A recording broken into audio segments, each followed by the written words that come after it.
کی نماز پڑھ کے یوں دنیا بھاگتی ہے، او ہو پتہ نہیں کون سی پیچھے آگ تھی جو بجھائی جائے گی۔ اور آج تک لوگ مسئلہ پوچھ رہے ہیں کہ جمعے کی بعد والی سنتیں کتنی ہوتی ہیں۔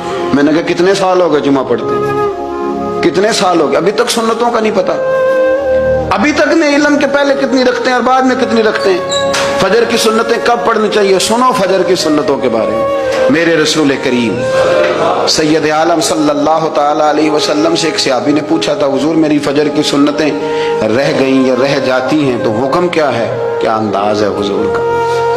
بخاری مسلم کے لفظ سنو، حضور سید عالم صلی اللہ علیہ وسلم فرمانے لگے، اس نے کیا پوچھا تھا، حضور جواب کیا دیتے، فرمایا فجر کی سنتیں کبھی نہ چھوڑنا، فجر کی پہلی دو سنتیں کبھی نہ چھوڑنا۔ یا رسول اللہ صلی اللہ تعالی علیہ وسلم میری رہ گئی ہیں، رہ جاتی ہیں، فرمایا فجر کی دو سنتیں نہ چھوڑنا، فرمایا فجر کی پہلی دو سنتیں مجھے دنیا اور دنیا کے اندر جو کچھ ہے وہ سب سے زیادہ پیاری ہے۔